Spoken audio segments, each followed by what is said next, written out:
सूरज गुस्से में कोर्ट के बाहर खड़ा था। उसके हाथ में आरव केस की पूरी फाइल थी, लेकिन जज की एक बात उसके कानों में बार बार गूंज रही थी। सबूत पर्याप्त नहीं है, केस फिलहाल बंद किया जाता है।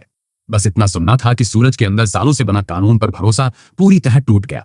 वो सीधे पुलिस मुख्यालय पहुंचा। उसने अधिकारियों के सामने एक एक सबूत रख दिया, कॉल रिकॉर्ड, गवाहों के बयान और वे दस्तावेज जो साफ बता रहे थे कि आरव की मौत कोई हादसा नहीं बल्कि सुनियोजित हत्या थी। लेकिन किसी ने फाइल खोलकर तक नहीं देखी। एक अधिकारी ने ठंडी आवाज में कहा, सूरज जी, जिन लोगों पर आप आरोप लगा रहे हैं उनके खिलाफ कार्रवाई करना इतना आसान नहीं है। बेहतर होगा यह मामला यहीं खत्म कर दीजिए। यह सुनते ही सूरज की मुट्ठियां भींच गईं। मतलब सच जानते हुए भी आप लोग कुछ नहीं करेंगे। अधिकारी ने नजरें झुका लीं। उसी पल सूरज समझ गया कि यह लड़ाई अपराधियों से कम और भ्रष्ट सिस्टम से ज्यादा है। निराश होकर वह ऑफिस से बाहर निकला। शाम हो चुकी थी, सड़क पर भीड़ थी, लेकिन सूरज को किसी की आवाज सुनाई नहीं दे रही थी। उसके दिमाग में सिर्फ आरव का चेहरा घूम रहा था। उसे याद आने लगा कि कैसे आरव हमेशा कहता था, भैया एक दिन आप आईएएस बनोगे और इस सिस्टम को बदल दोगे। यही सपना तो उसकी सबसे बड़ी ताकत था। लेकिन आज वही सिस्टम उसके भाई के हत्यारों को बचा रहा था। सूरज धीरे धीरे अपने सरकारी क्वार्टर पहुंचा। कमरे में चारों तरफ उसकी आईएएस की तैयारी से जुड़ी किताबें, मेडल, सर्टिफिकेट और दीवार पर लगी उसकी नेम प्लेट रखी थी। उसकी नजर सबसे पहले उसी नेम प्लेट पर पड़ी, आईएएस सूरज सिंह। कुछ सेकंड तक वह उसे देखता रहा। फिर अचानक उसकी आंखों के सामने ईशा का मुस्कुराता हुआ चेहरा आ गया। ईशा कह रही थी, जब मैं आईपीएस बनूंगी और तुम आईएएस, तब हम दोनों मिलकर इस देश में किसी गरीब के साथ अन्याय नहीं होने देंगे। अगले ही पल वह सपना टूट गया। आरव की खून से लथपथ लाश उसकी आंखों के सामने आ गई। पिता अस्पताल के बेड पर कोमा में पड़े दिखाई दिए। सूरज की सांसें तेज हो गईं। उसने पूरी ताकत से अपनी आईएएस की नेम प्लेट उठाई और जमीन पर दे मारी। धड़ाम! नेम प्लेट कई टुकड़ों में बिखर गई। कमरे में कुछ पल के लिए सन्नाटा छा गया। लेकिन सूरज का गुस्सा अभी शांत नहीं हुआ था। उसने अपनी सारी फाइलें, सर्टिफिकेट, मेडल और आईएएस से जुड़ी हर याद एक जगह इकट्ठी कर दी। फिर अलमारी से पेट्रोल की बोतल निकाली। बिना एक पल सोचे उसने उन सपनों पर पेट्रोल डाल दिया। अगले ही पल माचिस की तीली जली और देखते ही देखते उसकी पूरी जिंदगी आग की लपटों में बदल गई। सूरज जलते हुए कागजों को देखता रहा। उसकी आंखों में आंसू थे, लेकिन इस बार उन आंसुओं में दर्द से ज्यादा बदले की आग थी। वह धीमी लेकिन ठंडी आवाज में बोला, जिस सिस्टम ने मेरे परिवार को नहीं बचाया, अब मैं उस सिस्टम का हिस्सा नहीं रहूंगा। यही वह पल था जब एक ईमानदार आईएएस अधिकारी मर चुका था और उसी आग की लपटों के बीच जन्म ले रहा था इंदौर का सबसे खौफनाक नाम, सूरज दादा। आईएएस के सपनों को आग लगाने के बाद सूरज एक पल भी घर में नहीं रुका। उसने बिना पीछे देखे दरवाजा बंद किया और सीधा शहर के सबसे पुराने शिव मंदिर की ओर चल पड़ा। रात गहरी हो चुकी थी। मंदिर लगभग खाली था। सिर्फ घंटियों की हल्की आवाज और जलते हुए दीपक दिखाई दे रहे थे। सूरज शिवलिंग के सामने घुटनों के बल बैठ गया। उसकी आंखों से लगातार आंसू बह रहे थे, लेकिन इस बार वे भगवान से अपने लिए कुछ नहीं मांग रहा था।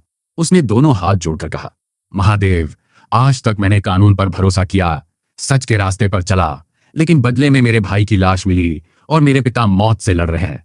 अगर यह सिस्टम इंसाफ नहीं दे सकता तो आज से मैं खुद इंसाफ बनूंगा। जब तक आरव के हत्यारे अपने अंजाम तक नहीं पहुंचते, तब तक मेरी जिंदगी का सिर्फ इतना कहकर उसने शिवलिंग पर जल चढ़ाया और मंदिर से बाहर निकल गया। उस रात सूरज की आंखों में नींद नहीं थी। वो पूरी रात इंदौर की सड़कों पर घूमता रहा। हर मोड़ पर उसे कोई न कोई ऐसा इंसान दिखाई देता जो किसी गरीब का हक छीन रहा था। कहीं दबंग एक दुकानदार से जबरन पैसे वसूल रहे थे, तो कहीं बिल्डर गरीबों की जमीन कब्जाने की तैयारी कर रहे थे। पहले वह ऐसे मामलों में पुलिस को फोन करता था, लेकिन आज उसने फोन जेब में ही रहने दिया। सुबह होते होते उसे खबर मिली कि शहर के बाहरी इलाके में कुछ गुंडे गरीब किसानों की जमीन पर जबरन कब्जा कर रहे हैं। सूरज बिना देर किए वहां पहुंच गया। करीब 10 लोग हथियार लेकर मजदूरों को डरा रहे थे। उनका सरगना जोर से चिल्लाया, जिसे जान प्यारी है वो यहां से चला जाए, आज से यह जमीन हमारी है। डरे हुए किसान चुपचाप खड़े थे। तभी पीछे से एक आवाज आई, यह जमीन तुम्हारी नहीं, इन लोगों की है। सबने मुड़कर देखा।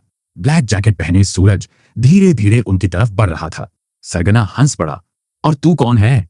सूरज बिना रुके बोला, पहले मैं कानून पर भरोसा करता था, अब लोग मुझ पर करेंगे। गुंडों ने उस पर हमला कर दिया, लेकिन अगले कुछ मिनटों में पूरा मैदान बदल चुका था। एक एक करके सभी बदमाश जमीन पर पड़े करा रहे थे। जो लोग कुछ देर पहले गरीबों को धमका रहे थे, वही अब अपनी जान बचाने की भीख मांग रहे थे।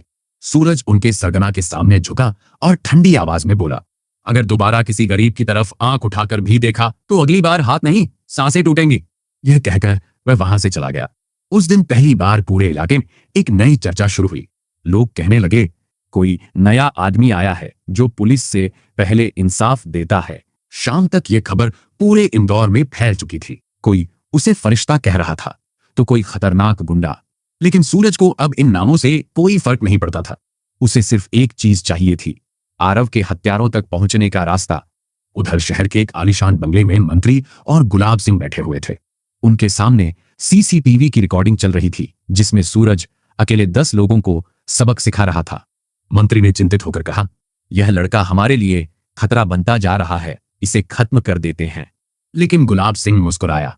उसने स्क्रीन पर नजरें टिकाए हुए कहा, नहीं, अभी नहीं। अगर इसे अभी मार दिया तो कहानी यहीं खत्म हो जाएगी। पहले इसे इतना ताकतवर बनने दो कि पूरा शहर इसके नाम से कांपे, फिर एक ही वार में इसकी पूरी दुनिया बर्बाद करेंगे।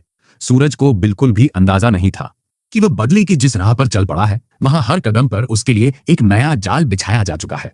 और सबसे बड़ा झटका उसे तब मिलने वाला था जब 1 साल बाद आईपीएस की वर्दी पहनकर ईशा वापस इंदौर लौटेगी। कुछ ही महीनों में इंदौर की गलियों में एक नया नाम गूंजने लगा, सूरज दादा। जिस जगह पुलिस पहुंचने से डरती थी वहां सूरज अकेला चला जाता था। जो नेता गरीबों की जमीन हड़पते थे उनकी अवैध इमारतें रातों रात गिरा दी जाती थीं। जो लोग रिश्वत लेकर निर्दोषों की जिंदगी बर्बाद करते थे उन्हें खुलेआम सबक सिखाया जाता था। लोगों को समझ नहीं आ रहा था कि यह आदमी अपराधी है या गरीबों का मसीहा। लेकिन एक बात तय थी, पूरा शहर अब कानून से कम और सूरज दादा के नाम से ज्यादा डरने लगा था। एक रात सूरज अपने गोदाम में बैठा आरव की तस्वीर देख रहा था। तभी उसका एक आदमी तेजी से अंदर आया। भाई, खबर पक्की है, आरव वाले केस की सारी फाइलें मंदी के इशारे पर गायब कराई गई थीं। सूरज की आंखों में फिर वही आग लौट आई। और जिसने फाइलें गायब कराई, आदमी बोला, उसका नाम अभी तक सामने नहीं आया, लेकिन वह मंत्री का सबसे भरोसेमंद आदमी है। सूरज कुर्सी से उठा। जिस दिन उसका नाम पता चल गया उसी दिन उसकी आखिर सुबह होगी। उधर एक शानदार सरकारी भवन में पासिंग आउट परेड चल रही थी। सैकड़ों अफसर मौजूद थे। नई आईपीएस अधिकारियों की टुकड़ी सलामी दे रही थी। उन्हीं के बीच खड़ी थी ईशा शर्मा। वर्दी पहनते ही उसके चेहरे पर गर्व साफ दिखाई दे रहा था। उसे मेडल पहनाया गया। सीनियर अधिकारी ने मुस्कुराकर कहा, ऑफिसर ईशा, हमें उम्मीद है कि आप कानून की गरिमा हमेशा बनाए रखेंगी। ईशा ने पूरे आत्मविश्वास से जवाब दिया, सर, कानून से ऊपर मेरे लिए कुछ नहीं है।